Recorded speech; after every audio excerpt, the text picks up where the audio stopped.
When I opened the cabin door that frozen morning, an 8-year-old boy stood there, and at his feet sat a wild wolf, not snarling, not hunting, guarding him. What happened next shook me so deeply, I still don't know if it was a miracle or a lesson from something far wiser than us. When I heard a lone wolf howling somewhere beyond the black wall of spruce, my heart simply stopped, because I knew, with a certainty I still cannot explain, that he was calling to someone, and it was not another wolf. I had come here to lose myself. 50 winters behind me, 2 failed marriages, 1 heart attack that left a zipper of scar tissue down my chest, all the numbers that say a man should stay home and rest. Instead, I booked a freight train, then a battered truck, then a rattling boat upriver, until the world of roads and cell towers fell away, and only the taiga remained.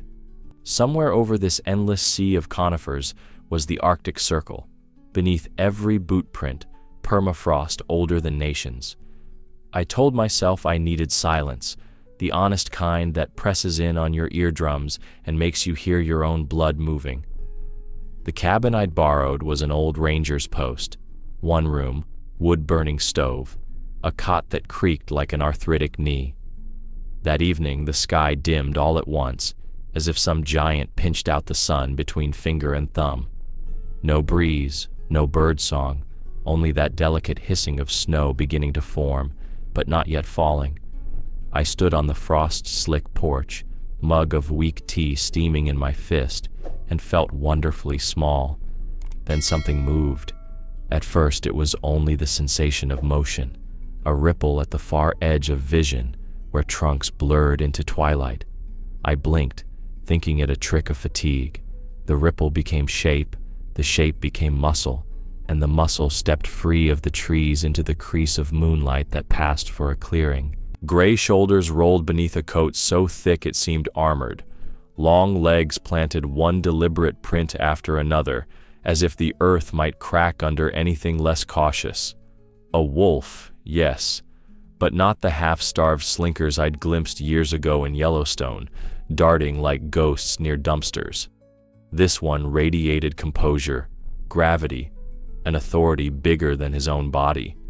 He halted dead center of the clearing and looked straight at me. I had hunted elk, guided tourists, patched bullet holes in poachers' trucks, yet that gaze stripped every credential from my hide. His eyes were the color of wet cedar and seemed to hold 2 separate fires, one savage, one impossibly gentle. I knew I should step back inside, close the door, reach for the flare gun at least. Instead, I found myself rooted, the way a child stares at lightning, half terror, half worship. My breath clouded, drifted, vanished. The porch boards groaned with the pounding in my chest. Seconds, or a century, passed. The wolf's ears twitched, as though catching a distant note in a melody I was too human to hear. He turned his head, not away from me, but past me, toward the dark river bending north beyond the ridge.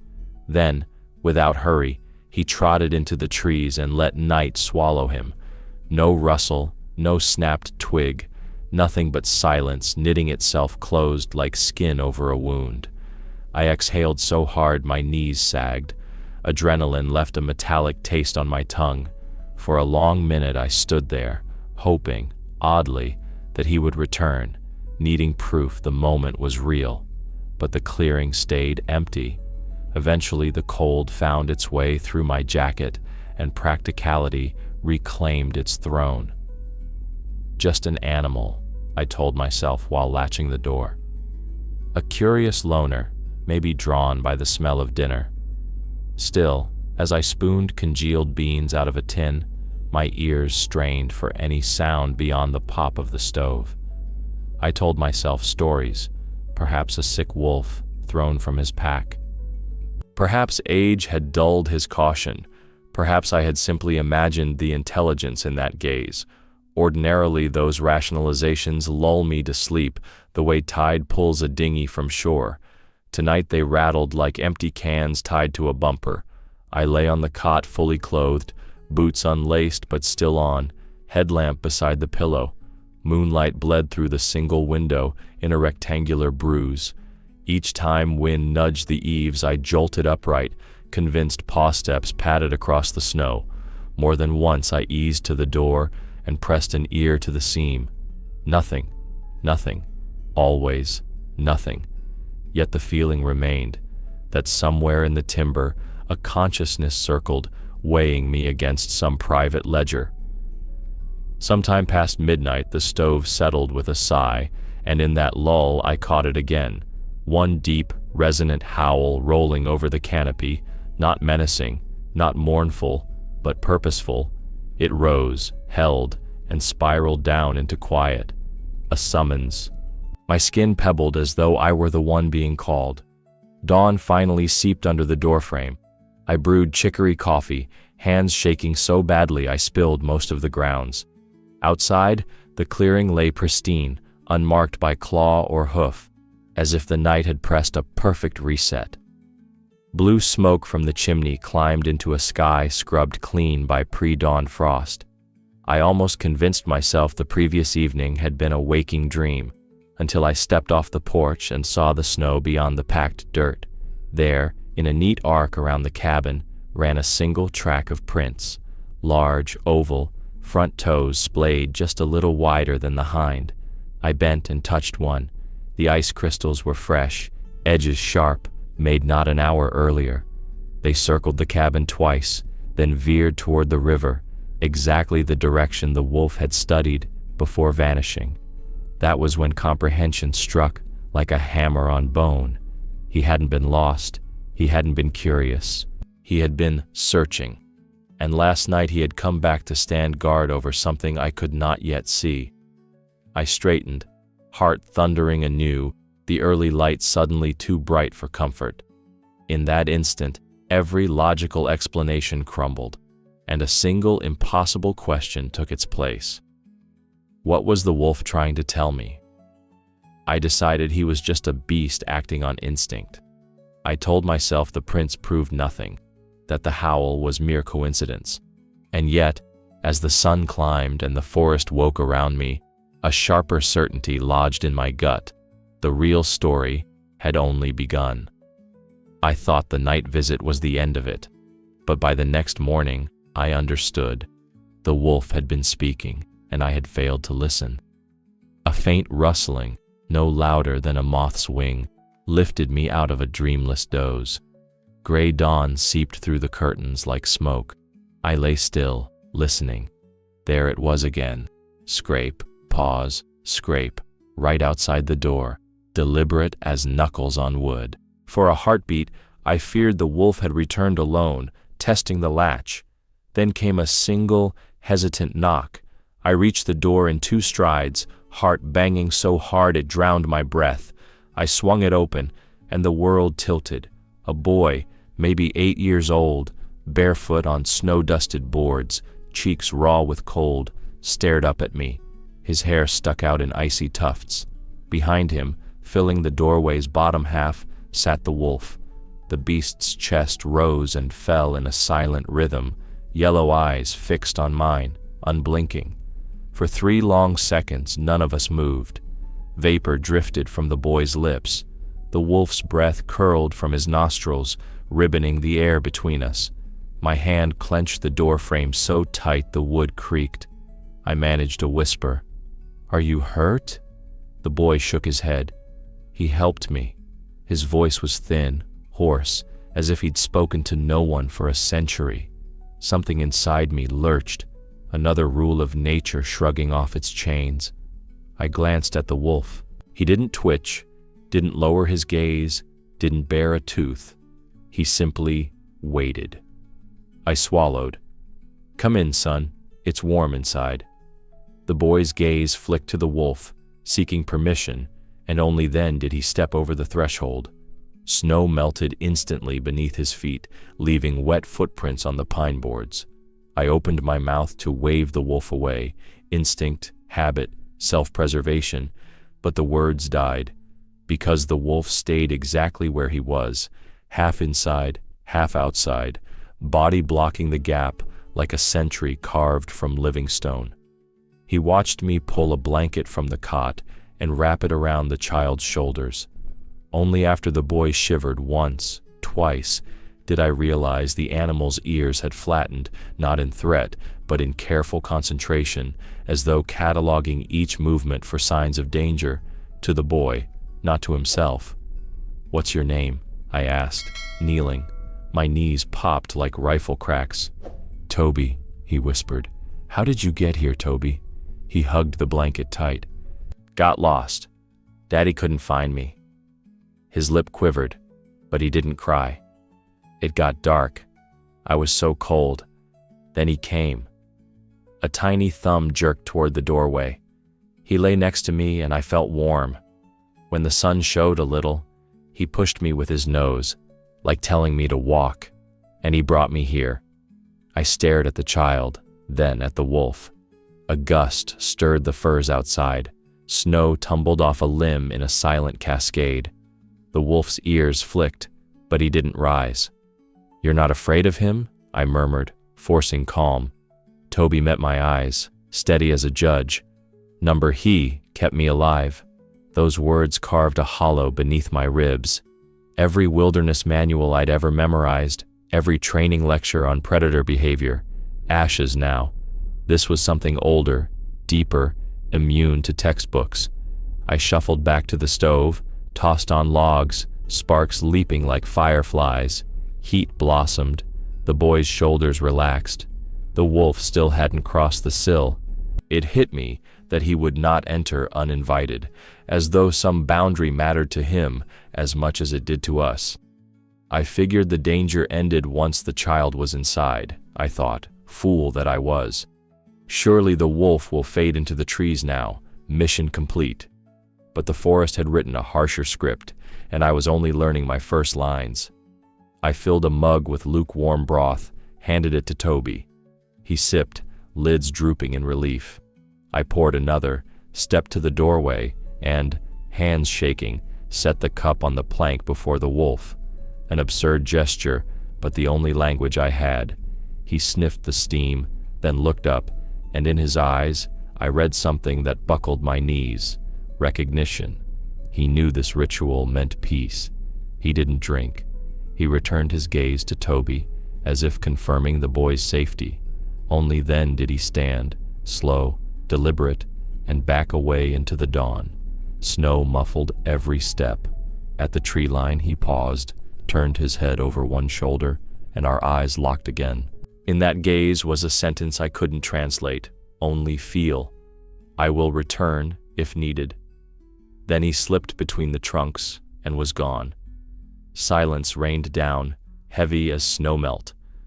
I shut the door with a hand I barely controlled and leaned my forehead against the cold wood.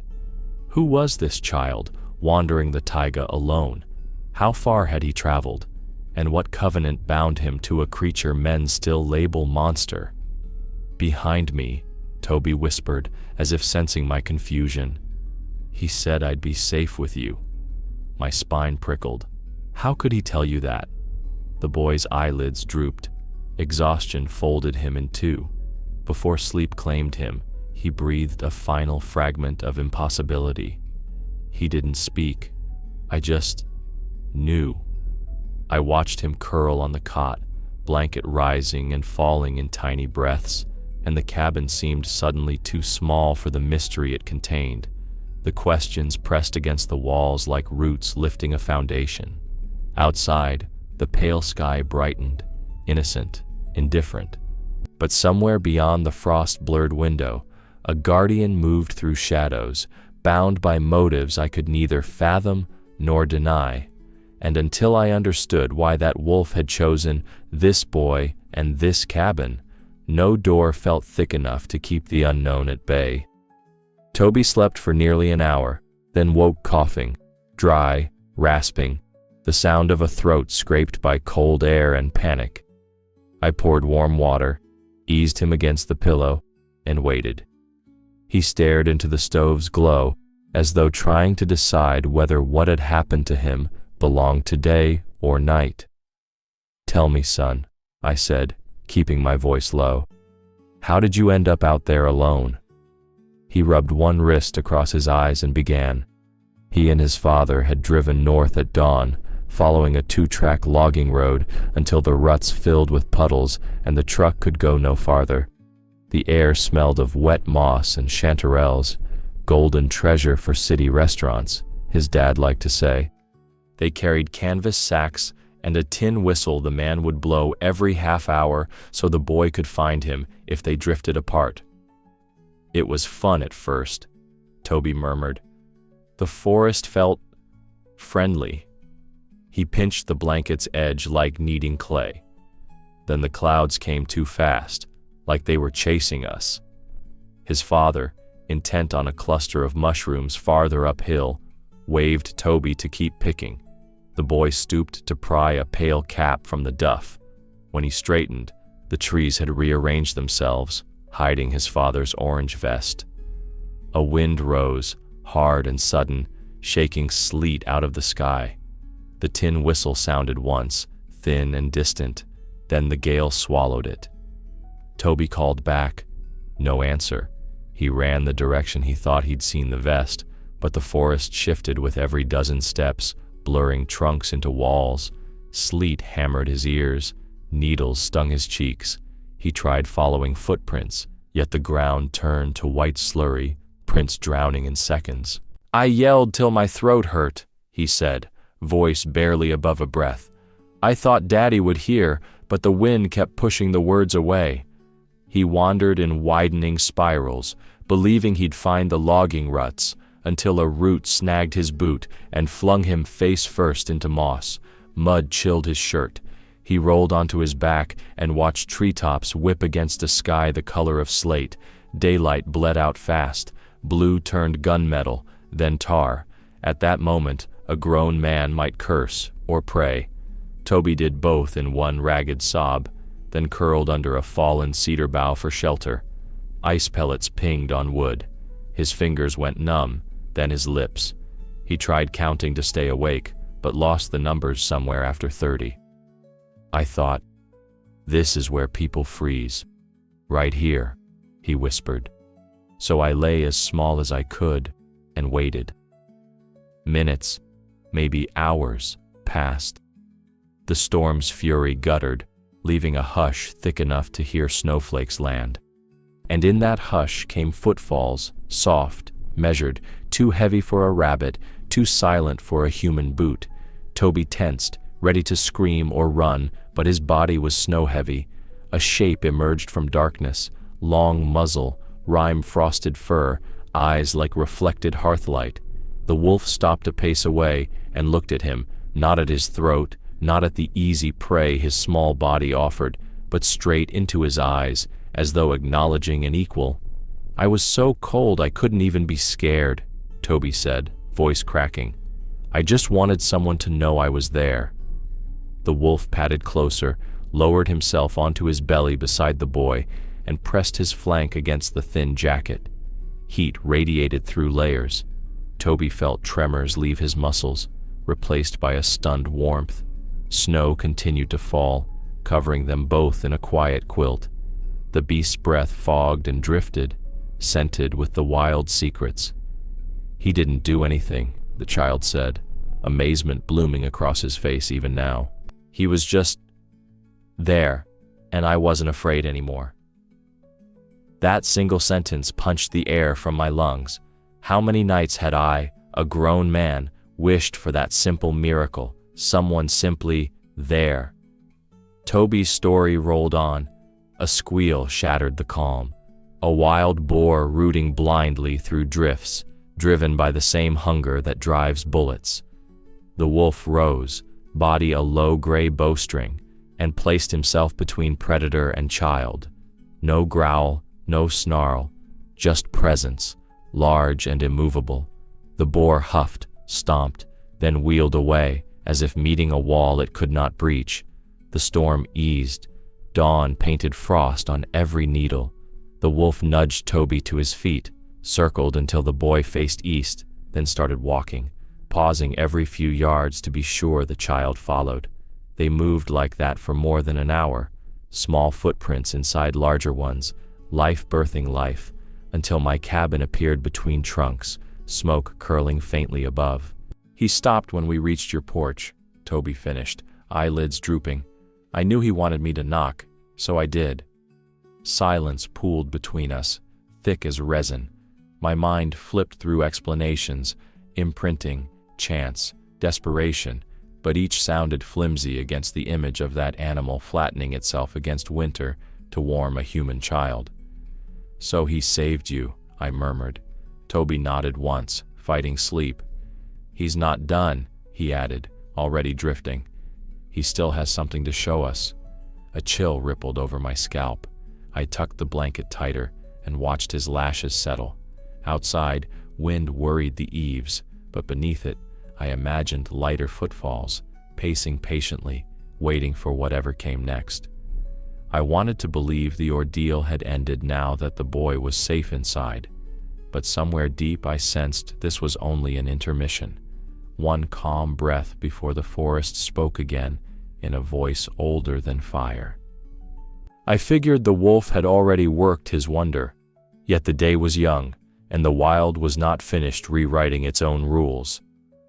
"Weren't you scared?" I asked, once Toby's color returned, the mug of broth steady in his small hands. He shook his head, expression soft but certain. "He growled," he said, voice thin as smoke, "but not at me. He was protecting me." The words cracked something in me. I crouched beside the cot, listening as the boy's eyes drifted beyond the log walls, back into night. The storm had finally burned itself out, leaving the forest in a hush so deep the snowflakes seemed to fall in slow motion. Toby lay curled beneath the cedar bough, pressed to the wolf's ribs, heartbeat sinking to heartbeat. An hour, maybe two, of fragile peace ticked past. Then the stillness shattered. Branches snapped somewhere uphill, a thrashing like a bulldozer made of muscle and gristle. Toby felt the wolf's entire body stiffen beneath his hands, heat turning to electric tension. A muskier scent, earth and rage, rolled down on the wind. Moonlight sifted through rags of cloud, and in that pale wash a shape lumbered into view. A boar, huge, scarred, its tusks thick as pick handles, eyes lit with the dull red of hunger turned mean. Winter drives pigs mad. They'll gore a bear if feeds run thin. The animal flung its head side to side, breath pumping in ragged puffs. The wolf stood in one fluid motion, positioning his body square between tusks and child. He didn't snarl outright. Instead, a deep growl rooted somewhere in his chest rumbled outward, low as a diesel engine idling on a frozen morning. Toby felt it more than heard it, the vibration settling into his bones like a living oath. "Nothing will touch you while I breathe." The boar slashed the crusted snow, showering sparks of ice. It lunged, half charge, half bluff.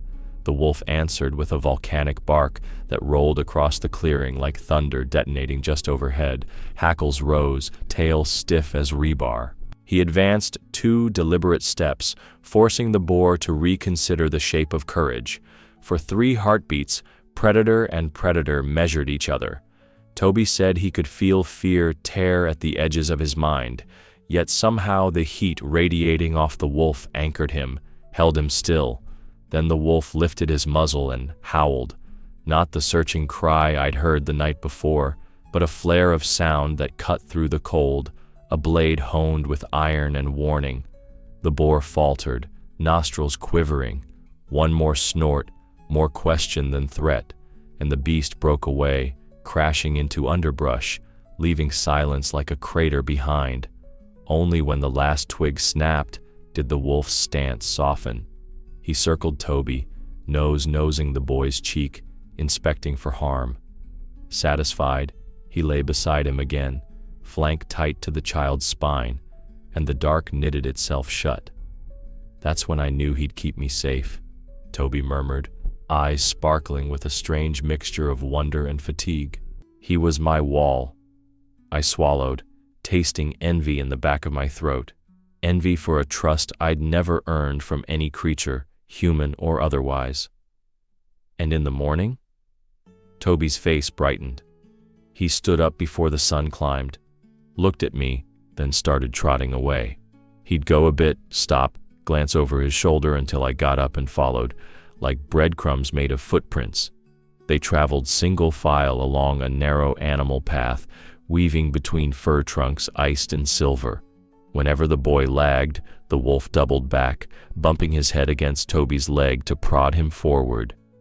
They crossed a frozen creek, footprints mapping perfect paired constellations in the frost. A hawk screeched overhead, the wolf's ears twitched, but he never left the boy's side. After nearly an hour, the trees thinned, and smoke from my chimney stitched the sky. The wolf halted at the tree line, head high, as though checking unseen traffic. He nudged Toby one final time toward the porch. That done, he eased into the fringe of shadows, still close enough for the child to feel, but giving him the dignity to make the last few steps alone. Toby raised the mug to his lips, blew on the surface, and offered a small, exhausted smile. He knew you were there, waiting. I pressed a hand to the window pane, gaze flicking over the clearing where empty snow glared back. Part of me argued we'd navigated the worst. That boy and beast had intersected by cosmic accident, and the lines had now separated. But memory of that previous night's eyes, cedar fire glint and patient judgment, whispered a different geometry. Even now I could picture the wolf pacing just beyond sight, arc of duty unbroken. The boy's tale had stitched new rules into my blood, that loyalty could leap species and guardianship could wear a wolf's skin. I caught my reflection in the glass, grizzled man, trembling shoulders, and realized fear was no longer the dominant drum in my chest. It was expectation, a readiness for whatever next page the wilderness might flip open. I told myself the wolf had merely happened upon the child, and lingered out of curiosity, nothing more. But as Toby's story settled into the corners of the room like falling ash, I understood. The animal had guided him here on purpose, straight into my waiting hands, and that meant the real reason for this encounter was still prowling the edge of morning, unseen, unfinished. We left the cabin as the sun cleared the spruce tops, icy needles flashing like shards of broken glass. I gave Toby my spare parka. The sleeves swallowed his wrists, but he beamed the way kids do when wearing something that smells of wood smoke and safety. A mile south ran a logging road, and 6 miles beyond that, a paved highway, our lifeline to a ranger station with radios and rescue crews. Toby slipped his mittened hand into mine. The forest inhaled, exhaled, settling into its slow daylight rhythm. Chickadees burst like shaken pepper over the branches. Somewhere far off, an axe-beak raven croaked. A note of warning or welcome, I couldn't tell. We walked single file along the frozen creek. On our left, 50 yards beyond a picket of young birch, a gray shadow kept pace, the wolf, nose low, ears swiveling. He never crossed the invisible line between wilderness and our narrow trail, yet his presence rode my spine like a warm blade. Every time Toby stumbled over a root, the wolf paused, eyes bright with a shepherd's patience. "You think he'll stay with us all the way?" I whispered. The boy considered, as though consulting internal weather. "Until Daddy's safe, yes." An hour in, the creek bent west, and the trees thinned into a meadow shaved by recent wind. Knee-deep drifts glazed the clearing, broken only by our path and a second parallel seam of paw prints, fresh, sharp-edged. The wolf trotted nearer the margin, close enough for me to hear the snow squeak under his pads. I half expected him to veer off, claim distance now that dawn and calm had returned. Instead, he slowed, lifted his nose, and bristled. I followed his line of sight and felt my chest cave. At the meadow's far edge knelt a man in a ripped orange vest, shoulders heaving as if each breath were a punishment. Snow clung to his beard, and his gloveless fingers combed the drifts in frantic, pointless patterns, the shape of shattered hope. "Daddy! Toby shouted, voice cracking the hush like a dropped plate. He wrenched free of my grasp and ran. The man's head snapped up. Eyes wide with disbelief, he lurched to his feet, boots slipping. Father and son collided, collapsing into the snow, their sobs spilling into each other so fast they blurred. The scene punched something loose inside me, old regrets, unspoken apologies, until my own throat tightened. Off to one side, the wolf halted, muscles taut, tail level. He watched the reunion with the stillness of a statue, waiting for a sculptor's final strike. Steam curled from his nostrils. Each exhale looked like surrender. I walked closer, cautious not to crowd the moment. The father rocked Toby against his chest, murmuring broken sentences. Thought I'd lost you. Never forgive myself. Miracle, my boy. My brave boy. Bedrock words, the kind you hammer into your soul when all other architecture collapses. At last, Toby drew back, tears hanging like quicksilver from his lashes. He pointed. Daddy, he saved me. The man's gaze followed the finger and landed on the wolf. I watched 80 emotions collide behind his eyes. Instinctive fear, disbelief, raw gratitude. His lips parted, but no sound emerged. The wolf absorbed the stare, unblinking. Something passed between them, flinty, fleeting, but real. Then he did something I will never forget. He bowed his head, just once, the way one warrior might salute another across a battlefield neither wished for. I took a step forward, voice ragged. You helped us find him, I said, half statement, half prayer. Thank you. The wolf's ears flicked toward me. Sunlight caught in his eyes, revealing layers I had no words for. Exhaustion, yes. Whatever guardian task drove him had taxed bone and spirit, but also unbroken dignity and something deeper still, the calm of a creature who knows the weight of his choices and would carry them again. In that gaze was everything, weariness, grace, and the unmistakable spark of understanding that he had done a good thing. Toby's father whispered, "Dear God." He struggled to stand, one arm still around the child. Perhaps he meant to approach, perhaps to kneel in thanks. I'll never know. The wolf sensed the motion, gave one final lingering look, first to the boy, then to me, and turned. He moved back the way we'd come, loping along the tree line. No hurry, no furtive glances. Just a soldier dismissed after the last battle, heading home through fields still heavy with smoke. When distance blurred him to gray watercolors, I cupped my hands to my mouth. "Thank you." The words tore out, echoing against the drums of pine. Far across the white, he paused, turned his head. Our eyes met for the third and, I felt, final time. The wind caught my breath, my chest filled with something too big for words. Respect, awe, a sudden faith in the threads that tie separate hearts across species.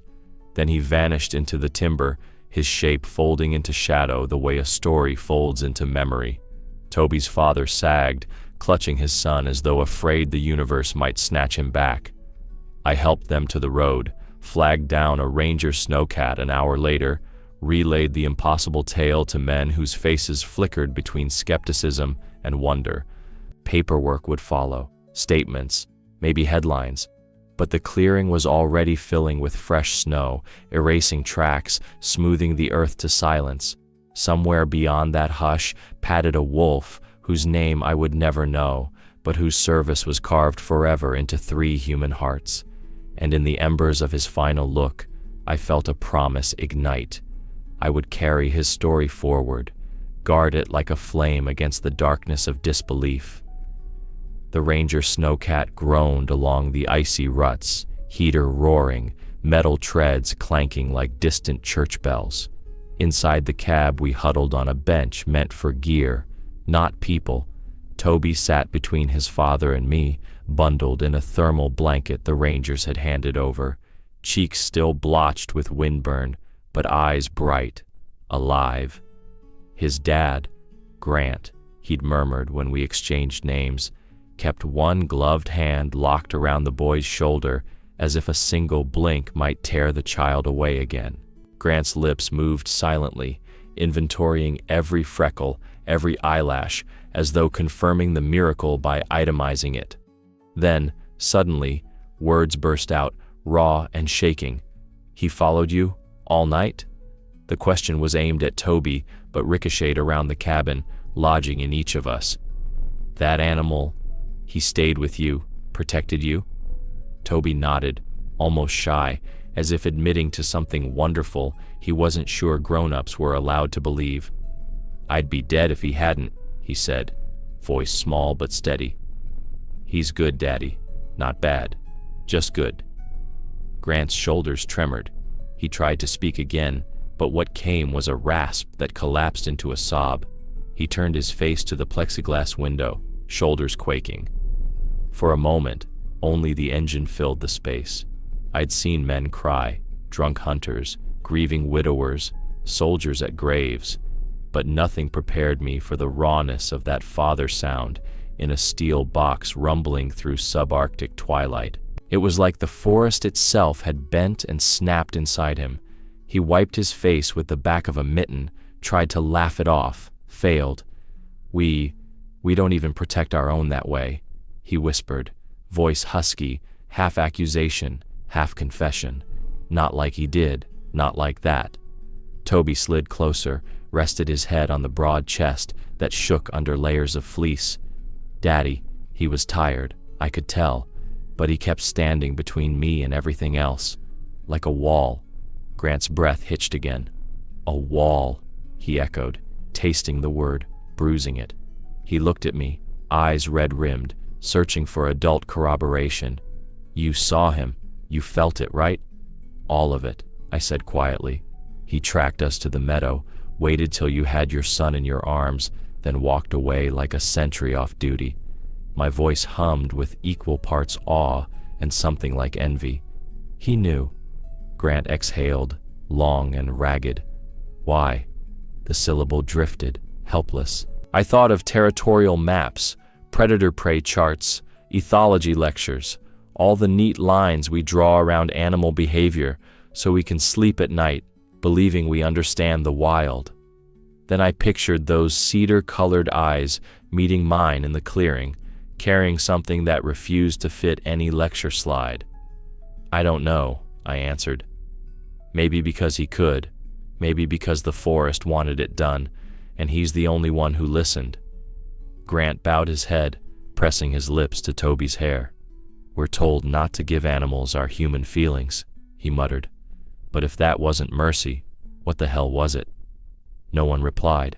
The ranger at the wheel kept his gaze ahead, jaw clenched, pretending not to eavesdrop while every muscle in his face said he was turning the story over like a stone that might hatch.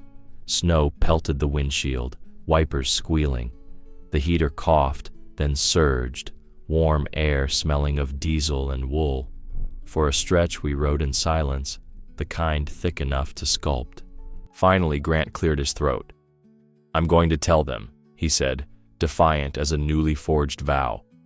"Reporters, officials, whoever asks, I'll tell them a wolf saved my boy." Toby's hand found his father's, squeezed once. "He deserves people to know," the child said, eyes half-lidded. Grant looked at me again, softer now. "You'll back me up?" "With everything I've got," I promised, and felt the truth solder inside my ribs. Even so, a small voice whispered caution. "The world likes its boundaries solid. Predator, prey, hero, villain. A story that erases lines invites knives of ridicule." I pushed that fear aside. The wolf deserved better than our cowardice. The snowcat crested a rise, and ahead, a cluster of satellite dishes and sodium lamps bloomed. The ranger outpost. Relief washed over Grant's face, but behind it lingered an older emotion, almost grief, as though crossing back into human infrastructure meant leaving behind a cathedral we barely understood. Toby dozed against his father's chest, breaths even. Grant stroked the boy's hair, tears drying into salt. "We spend our whole lives teaching kids the world is dangerous," he whispered, gazing through me. But out there, danger kept him warm. My chest twisted. Outside, the tree line slid away into gray, and for a heartbeat, I imagined a lone figure pacing just inside the shadows, ears forward, mission unfinished. I couldn't shake the feeling that our roles had reversed out there, that it was the wolf who'd been the teacher, and we the children clinging to simpler stories. The snowcat slowed, treads crunching to a stop. Doors clanged open, radios crackled. Men in orange parkas approached with stretchers and thermoses, civilization's safety net unfurled. But as we stepped into the glare of floodlights, I caught Grant's whisper to his son, a fragile prayer wrapped in thankfulness. "We'll never forget him, Toby. Never. Because now we know how love walks when it wears the shape of a wolf." And I realized the true rescue wasn't finished. It had only just begun, threading through a father's heart, a child's memory, and a witness who could no longer pretend the world was simple. The city swallowed me whole long before the train hissed to its final stop. Neon pooled in puddles, traffic howled, and somewhere above the smog, a winter moon tried to remind me of other kinds of silence, but its voice was throttled by sirens and exhaust. I should have felt relief pressing keys into the lock of my apartment, but every turn of metal sounded wrong, like hammering nails through birdsong. I showered twice, scalding hot, as if enough steam could strip the taiga from my skin. It didn't. Long after midnight, I sat at my kitchen table with a mug I didn't remember filling and opened my laptop. YouTube brightened the room in nervous blues. I typed, "Wolf protects, child." Results spilled across the screen. Cartoon clips, shaky cell phone miracles, documentaries with portentous voiceovers. I clicked one, then another, but each left me colder. They were too perfect or too staged, tidy arcs that ended where comfort prefers. None carried the smell of cedar smoke breath, the thunder-quiet weight of a real flank shielding a real heartbeat.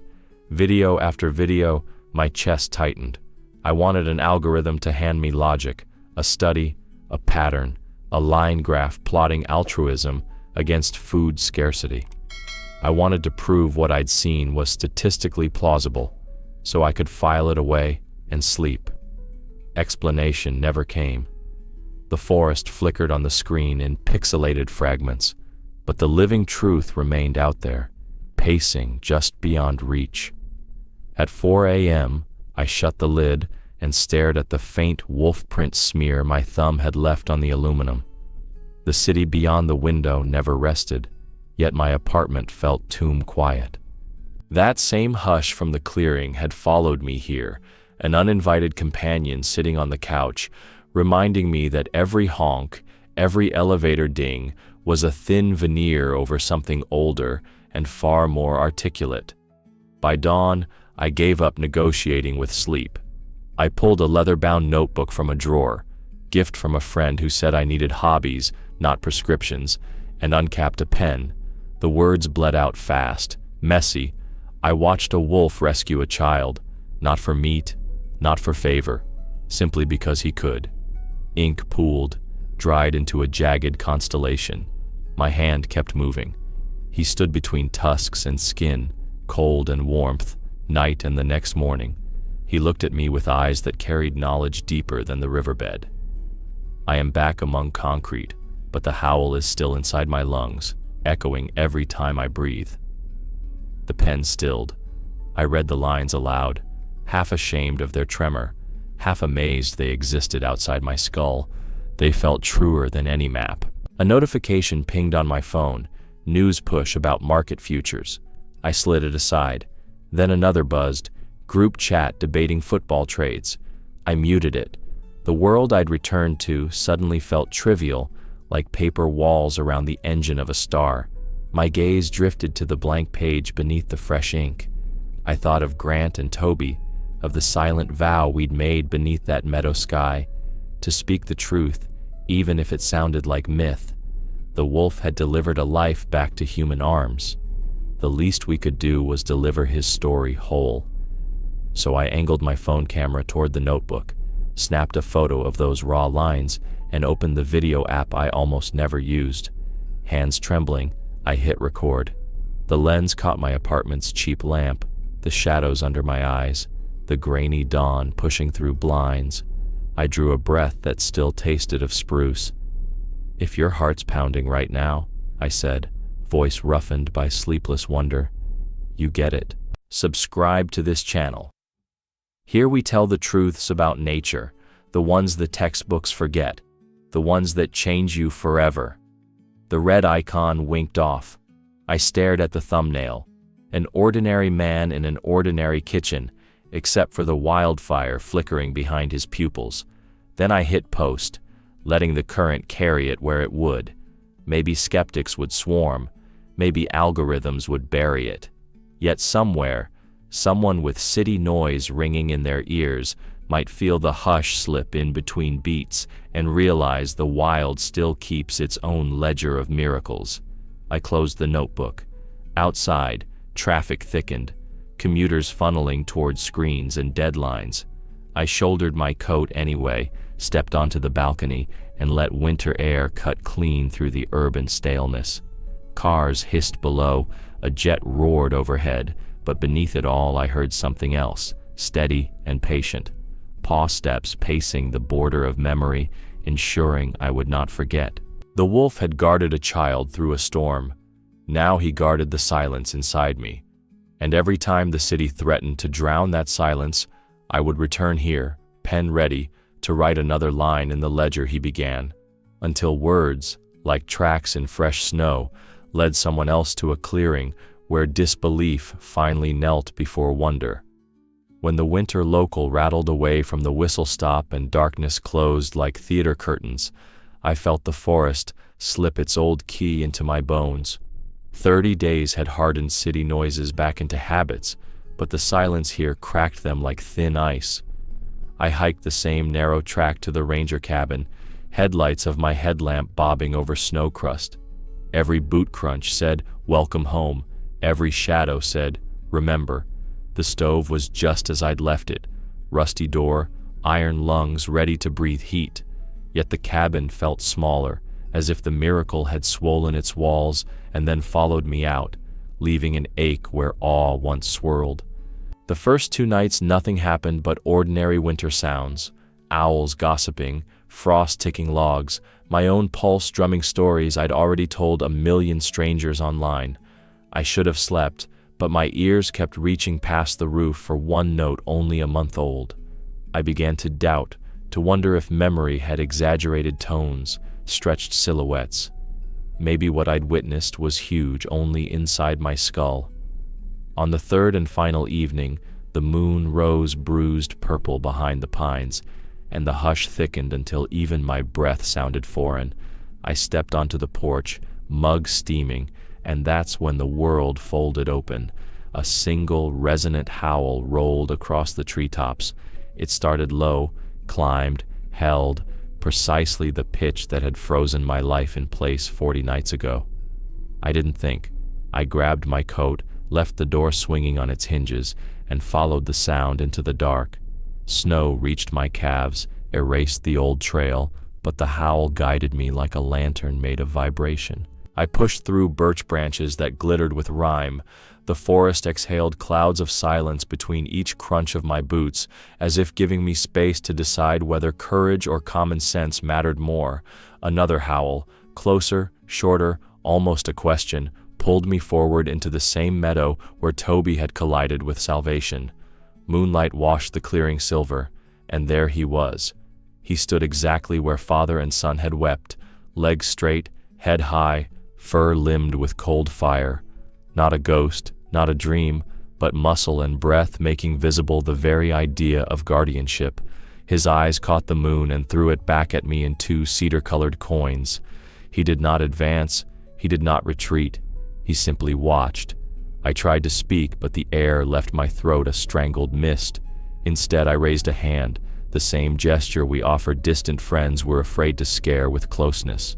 The wolf's ears flicked. Snowflakes landed on his back and stayed, unwilling to melt off such measured heat. Seconds stretched until they felt like the length of winter itself. I took 1 step, then another. He didn't flinch, yet some invisible boundary hummed between us, a wire strung with unspoken rules. I stopped a dozen yards away, heart hammering instructions my tongue couldn't translate. He inhaled, a sound barely more than wind through reeds, and turned his head toward the north line of trees. There, half in shadow, half in moon glow, sat a single paw print, pristine, enormous, pressed into untouched drift. Deliberate evidence that what you see is real. He looked back at me once more, as if to say, "There will always be tracks if you choose to follow," then pivoted, glide-stepped into the dark, and vanished. I stood rooted, the lonely paw print between us like a punctuation mark the forest itself had stamped onto blank snow. Not a farewell, more an ellipsis, proof the story continues wherever wonder is willing to walk. My throat unlocked. "If you can hear me," I whispered into the black timber, "I remember you. I understand." A wind curled through the meadow, lifting powder into brief galaxies. When it settled, the clearing was again only snow and moonlight, but I was not the same man who'd entered it. The cabin behind me might still be empty wood, the city beyond might still grind its gears, but somewhere an intelligence wider than language had nodded, and that nod would echo in every choice I made from here on. I knelt beside the paw print, traced its rim with a gloved finger, and felt the pulse of the universe beat once beneath the crust. Had anyone else described such moment to me yesterday, I would have laughed, gently, certain they'd mistaken myth for memory. Now I carried proof etched deeper than bone. I brushed fresh snow over the track, not to erase it, but to seal it, the way you close a locket around something precious. If someone told me this tale, I'd never believe it. But I saw it, felt it, stood inside it, and now I know we are not alone in this world.